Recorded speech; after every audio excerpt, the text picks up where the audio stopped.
What is up, Packers fans? Happy Thursday. How the heck is it Thursday already? Welcome into an all-new episode of the Pack a Day podcast. I'm your host, Andy Herman. You can follow me on Twitter at Andy Herman NFL. You can find the podcast at Pack a Day Podcast. I always appreciate you guys being here.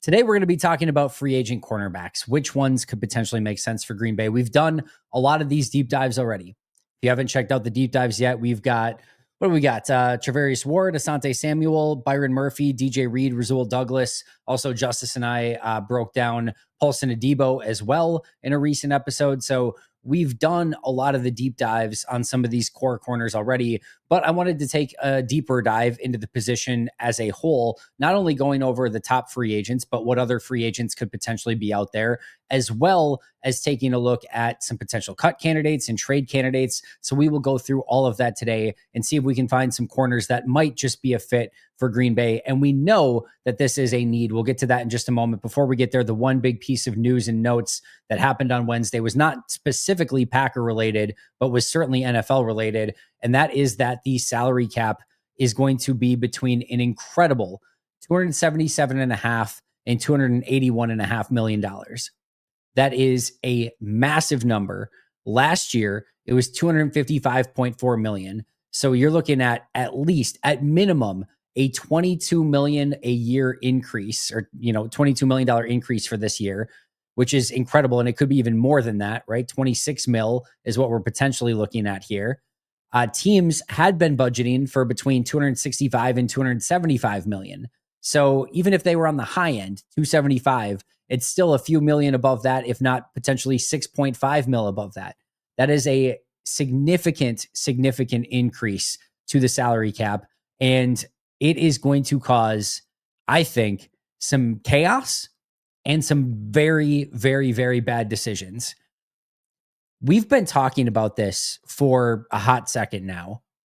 This is not a good free agent class. Now, maybe some additional players get released that ultimately bring you more salary cap space if the team's releasing them, but more opportunities to go out and spend that salary cap space elsewhere with new players that become available.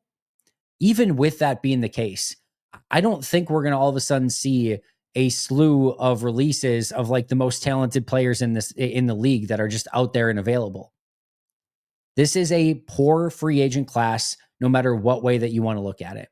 There are good players out there, no question about it.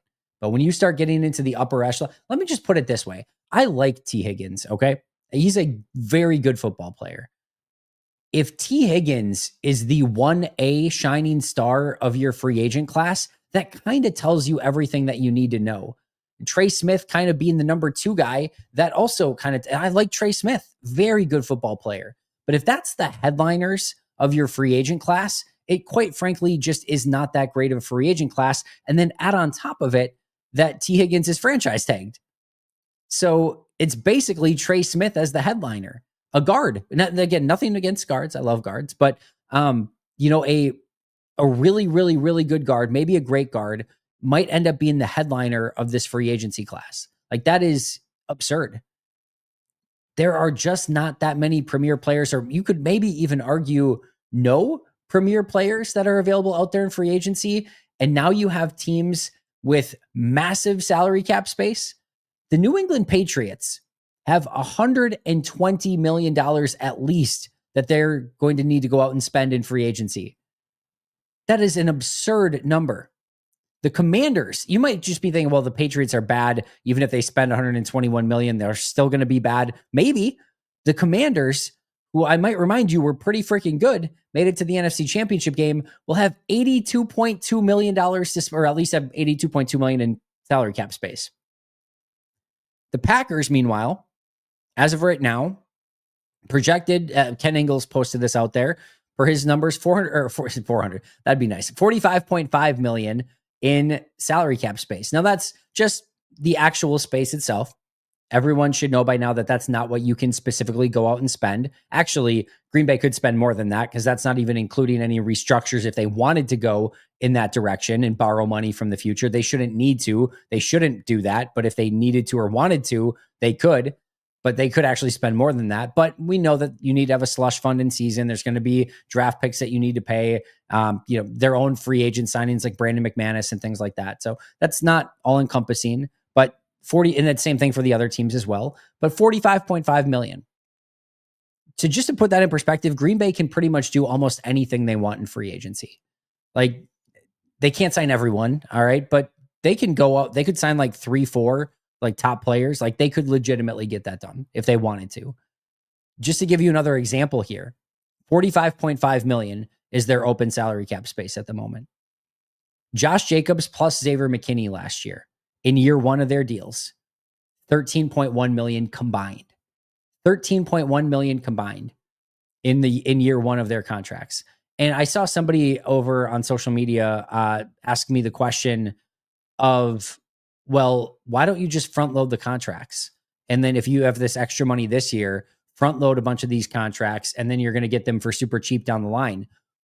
Theoretically, you could do it. It just doesn't make any sense anymore. We are now in an era, and we've been in an era for a while, of carrying over salary cap space. If you don't use it in 2025, it automatically carries it over to 2026. So if you give, like, let's say you give Josh Jacobs, my goodness, Josh Jacobs $5 million now and a new contract. This is just an example, right? We could use a free agent here, but let's just say you give Josh Jacobs a 2-year deal, and it's a $5 million deal this year and a $25 million deal next year. All right, 30 mil total. And you say, well, let's switch it. Let's do 25 million this year and 5 million next year. Well, you've basically, again, just taken, 20 extra million that you can't carry over into next year and put it into this year. And now Josh Jacobs might be angry or upset that he's only getting paid 5 million next year and ask for a new contract. There's really no benefit to front loading contracts anymore, which is why you see just about 0 teams ever front load contracts anymore. Just not worth it. You can carry over the extra space anyway. So if you pay him $20 million less this year, you get to carry over that $20 million to help pay for him next year. There's no advantage to front loading a contract. Now, you don't have to backload it. You can even it out through the course of the deal. You could put a little bit more now, whatever, like you could do some different things like that, but you don't want to just give like, all right, we're going to do a 2-year, $30 million deal. We'll pay him $29 million this year, $1 million next year. Usually it doesn't work out that way. And again, you're not really gaining anything from it anyway. And what you're going to end up have happening here is all these teams, not all of them, but the vast majority of them have this massive amount of money to spend. And it's a poor free agent class. So what is that going to do? These middle class of, talented players, not elites, but good to really good players, are about to get great to unbelievable contracts. And it probably ends up being fine for the most part, but you want to be a little bit careful with it because you don't want to have somebody on contract that you're releasing in a year or two because you gave them a stupid contract when you had some extra money now. That's not good practice. It's not one you want to get into. But you also, if you're a team like Green Bay, right? You also don't want to see teams like Washington or Minnesota, Detroit, all these other teams go out and say, well, you know what? It's great that, or maybe we're ideally wouldn't love to overspend on some of these players, but we need to improve our team. And all of a sudden, if all these other teams are improving their teams in free agency and Green Bay sitting back being like, well, we don't really want to spend anything because these guys are all getting overpaid, there might actually be some wisdom in that, but all those teams are getting better and you are not. So you almost have to participate in the charade of giving these massive contracts to not players who should not be getting massive contracts in order to be able to compete with everyone else. It ends up in this very weird dynamic. So how every NFL team, and specifically what we care about here is the Green Bay Packers, navigate this free agency period with good to really good, but not really great players that are about to get unbelievable contracts from the player standpoint, that's going to be really, really interesting. And buckle in or buckle up or however you want to view it, because this is going to be, I think, a wild offseason, and we could see some really, really, really funny money get thrown around. Like, it wouldn't shock me if Trey Smith got 30 mil. I think T. Higgins could get 35 mil. Like, I think we are going to see some ridiculous, ridiculous numbers thrown around for some of these players. Or maybe teams all decide, hey, we're going to pump the brakes a little bit. We're not going to give any crazy deals. There's plenty of, free agents to sign out there. And maybe you have a few of those guys go first. And then maybe you see a lot of 1-year deals. We've got money to spend right now, but we're not going to do anything past the season. We're going to give 1-year deals with big money to a player, but we're not going to make these big 4 or 5 year, $200 million deals or anything crazy like that. Could be that way. That would save you then, from giving those longer term deals that you're going to have to put into players into future as well, where you may not have this money floating around. It's going to be very interesting. Very, very intrigued to see how really every team attacks this, but specifically how the Green Bay Packers attack it. All right, let's get into the cornerback conversation. I'm going to go through 20 corners today in some capacity. So we're going to kind of go through. I'm going to do a little bit differently than I did with the wide receivers yesterday. Not going to necessarily like narrow it down specifically and, kind of go, filter by filter here. But I'm going to go through each of these first and then kind of give you the tiers here. And then we'll kind of go through which ones potentially make sense. So we're going to go through the first list here is the 11 corners that are on PFF's top 100 list. So there are 11 corners. Number 1 is DJ Reed. We've gone through DJ Reed in great detail. You can see the deep dive of his if you want to go out and watch it. I already put that out there. 5'9", 188, 28 years old, outside corner, 70.7 PFF grade, 91.7 passer rating. Did have 11 penalties. My thought process overall here for DJ Reed is he's going to get, surprise, surprise, massively overpaid as the top corner on the market, and he is a good but not great corner. 28 years old, 5'9", not Green Bay's cup of tea, probably not something Green Bay's going to go after. Charvarius Ward, number 2 on that list, 6'1", 196, 29 years old, outside corner. Last year, had a 56.2 PFF grade, 119.1 passer rating, did have 3 penalties. The year before, though, 84.7 PFF grade, 63.7 passer rating. For those of you who don't know, had a tragedy within his family, brutal situation, was not the same player. If you're getting 2023 Charvarius Ward, he would be the top corner on this list. If you're getting 2024 Charvarius Ward, I'm not sure he would be in the top 10. So it's a very interesting sort of dynamic and scenario there that you have to kind of vet out if you're a GM.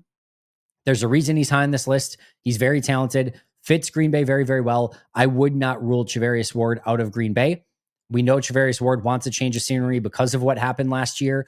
And I could see Green Bay being the kind of perfect community atmosphere, just focused on football and exactly what he's kind of looking for. We'll see. But I would not rule Charvarius Ward out of this as a possibility. If you do go and give Charvarius Ward a huge contract, though, you really, really need to get 2023 Charvarius Ward and not 2024 Charvarius Ward. Rasul Douglas, we talked about with Justice the other day. It just should absolutely be a no. Took a massive step back this last year. Does not look like himself and looks 2 or 3 steps slower. Just stay far away, especially if the contract's anything what PFF and Spotrac are saying it's going to be. Let some other team overpay for Rasul Douglas.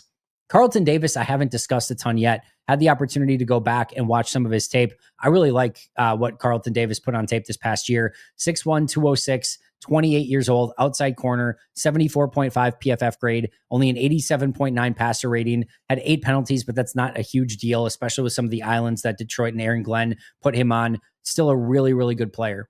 Would not hate Green Bay going after Carlton Davis at all and would not rule that out. Again, 28, you could sign him to a 3-year deal, 28, 29, 30 years old in those 3 years. I feel comfortable with that. Could easily play within Jeff Hafley's defense. Would not rule him out at all. Asante Samuel Jr., we did a deep dive on him. We talked about it. He just can't tackle. He's 5'10", 180. Not what Green Bay is looking for. I would be pretty shocked if Asante Samuel was a Packer. The only thing that would lead me to believe that maybe there's a small chance is he was in for a pre-draft visit when Green Bay was doing all their visits in his draft class. And we know how much Goody usually loves bringing those players in at some point in time. If in fact he does get the opportunity, we'll see if that's Asante Samuel Jr. I don't think it's going to be. I don't think it's going to fit the system, the scheme, what Green Bay's looking for. I would not expect Asante Samuel Jr. to be a Packer. Next one, Byron Murphy Jr. Did a deep dive on him as well, but 5'11", 190, 27 years old, outside corner, can play some inside as well. 73.4 PFF grade, 80 passer rating, 4 penalties. Quite arguably and quite easily the best season of his career. Still in his prime, 27 years old. This is a real legitimate option for Green Bay.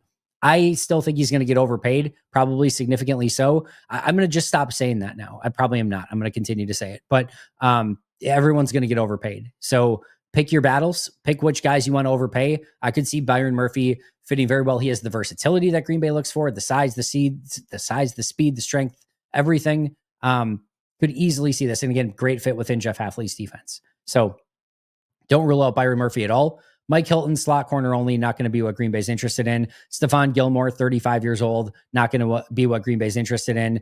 Jonathan Jones, 32 years old, coming off of quite arguably the worst season of his career, gave up 146.6 passer rating, 5'10", 185, also not what Green Bay looks for. You can take a big red Sharpie and pretty much cross him out in his entirety. Nate Hobbs, slot corner only. And then we get to number 11 on the list, which is Paulson Adebo, which again, Justice and I discussed at length the other day. 6'1", 192, 26 years old, outside corner, 63.3 PFF grade, 78.6 the year before, 67 passer rating, 69.9 the year before. Did have 9 penalties in 7 games. Penalties are an issue. He's a willing tackler. He's got great size, great closing speed, fits perfectly in Jeff Hafley's defense. This is another one very much to keep an eye on moving forward in this free agency period. So those were the 11 that were in the top 100 of PFF's free agent list. More recently, Kendall Fuller was released by the Miami Dolphins. Had the opportunity to throw some tape on him. He's fine. It's not a no. It would be underwhelming / I wouldn't be super enthusiastic about it, but it certainly would not be bad. I think he can come in and play. I don't think he's exactly what you're looking for. 5'11", 198. He's 30 years old, outside corner, can give you a little bit inside if you want it. 66.2 PFF grade, 92.8 passer rating. He does not commit penalties. Like, he's just not a grabby, penalty-ridden guy at all. That's a nice aspect of him. Not a great tackler overall. He's fine. He's fine. It's fine. The one reason where I would see Green Bay maybe having some interest is he is released. Anyone can sign him at any time now. He would not count towards the compensatory pick formula. I don't think Green Bay's going to care about that. I don't think they're expecting to get huge comp picks if teams sign TJ Slayton and Josh Myers, right? Maybe you get a 7th or a 6th or something. But I think for the most part, Green Bay is going to be unbothered by the compensatory formula this year because there's not going to be a player on Green Bay's team that signs elsewhere for a major deal. So I don't think they're going to care, but I would say this is a slight maybe. I don't see it exactly being the move for Green Bay, but not a bad move, just an okay move, a fine move, one that wouldn't move the needle kind of one way or the other. Just fine is what I would say. Some others that potentially are on the slight radar as well. Jordan Lewis, corner for the Cowboys, arguably the best year of his career. Can play outside and in the slot, so has that versatility. Is turning 30 years old, 71.7 PFF grade, 99.4 passer rating, had 4 penalties. Good player.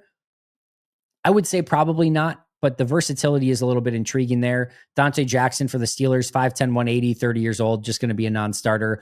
Ahkello Witherspoon, nice year for the Rams last year.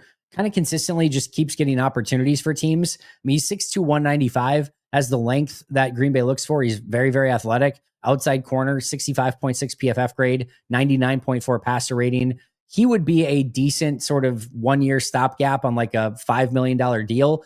Again, is that what you're looking for if you're Green Bay?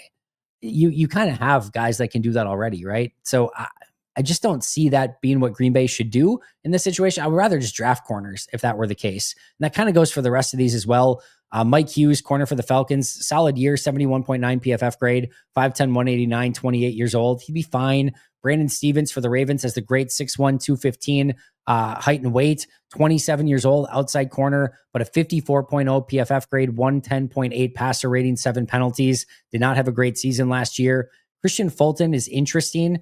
Former high draft pick that didn't work out, played with the Chargers last year and played some pretty good football. 5'11", 197, really within that wheelhouse for Green Bay. 26 years old, outside corner, kind of resurrecting his career, but a 114.4 passer rating when targeted and 9 penalties. Again, it's not going to move you in any sort of real legitimate positive direction. So these can be sort of your,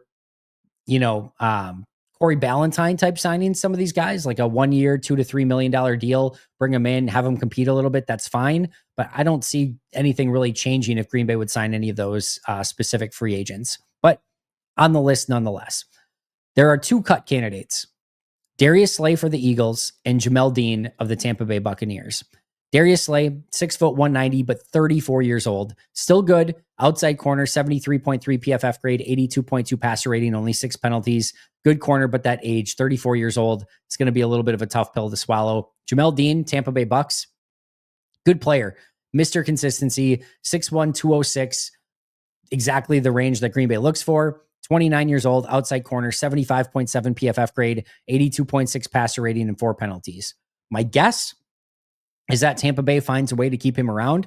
Can't say that for sure, but I think if they had it their way, they would probably like to keep him in Tampa Bay in some way, shape, or form. So who are the legitimate contenders here to be a corner for Green Bay? I think there are 6 in the conversation. All right. Travarius Ward. Again, you have to really vet out that you're going to get 2023 Travarius Ward. Carlton Davis played some really good football last year, still 28 years old. Would not put it past Green Bay to at least take a look at him. Byron Murphy Jr., exactly what they're looking for, right? Scheme fit, versatility, age, best year of his career. You can also steal him from Minnesota, which is nice. I think he's on that list. Paulson Adebo, very clearly on the list. In fact, well, we'll talk about that in just a moment. I think Kendall Fuller is a slight possibility. And then Jamel Dean, if he came available, would be a slight possibility. Those would be on like the fringes there. Christian Fulton, maybe somebody like that is like a fringe roster player, somebody to come in and compete. But the 4 to me that are really in this conversation, Travarius Ward, Carlton Davis, Byron Murphy, and Paulson Adebo. And I'll even take you one step further.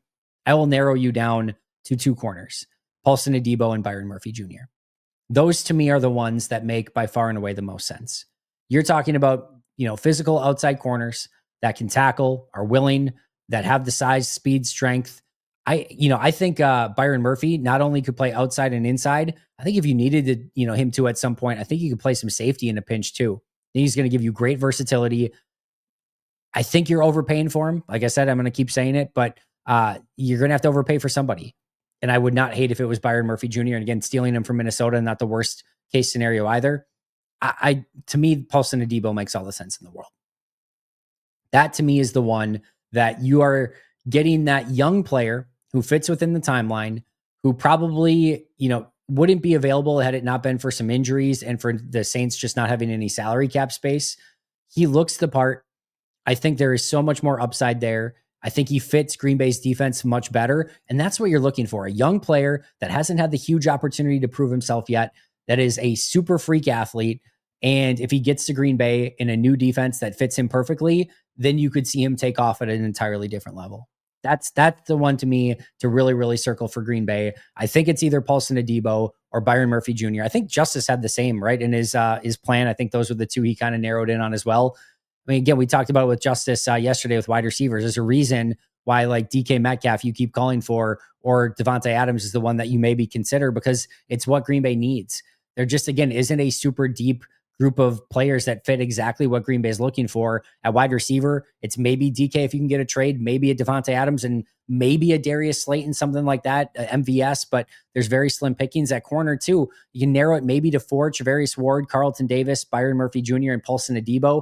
But to me, the 2 that make all the sense are Byron Murphy Jr. and Paulson Adebo. I'd be good with either of them, even if you do have to overpay a little bit. I think they'd both be really good value adds for Green Bay, would give you a legitimate starting corner in the secondary. And I do really love the idea of Paulson Adebo potentially taking off as a stud corner in Jeff Hafley's defense moving forward. All right, that's our corner group. Let me know who you are interested in. Of those lists today, DJ Reed, Travarius Ward, Rasul Douglas, Carlton Davis, Asante Samuel, Byron Murphy, Mike Hilton, Stephon Gilmore, Jonathan Jones, Nate Hobbs, Paulson Adebo, Kendall Fuller, Jordan Lewis, Dante Jackson, Akella Witherspoon, Christian Fulton, Mike Hughes, Brandon Stevens, Darius Slay, or Jamel Dean. I should add in one more time, Slay and Jamel Dean are not available yet. Those would have to become cap casualties or trade options, but those are your options. Who are you interested in? For me, say it one more time, Byron Murphy Jr., Paulson Adebo. If you're Green Bay, go get those players. And I would be very happy with either of those 2. That's going to do it for me today. I'll be back tomorrow with defensive ends, a huge one that we're really going to want to take that deep dive into. Shout out to our All-Pro and Hall of Fame members, Most Hated Minnesotan, PJ Wynn, John Wild, Brandon Paletta, Jennifer Wright, Boom Handle, Donald Lee, Lori Lord, Baby QB, David McCluskey, Donald Decker, Alex Wong, Arnaldo Espinoza, Peter Ritaka, Jay Zimmerman, B. Brown, Puerto Rican Packer, Dan Gessford, Step Keat, Dylan Pat Scott, Bobby Santoro, SoCal Pat, Chris Rager, Izzy Roberts, Ian Ewing, Rasul Douglas time. Appreciate you guys a ton. Make sure to like, subscribe, comment, give those 5-star reviews. I'll see you guys tomorrow, but until next time, and as always, go Pack Go.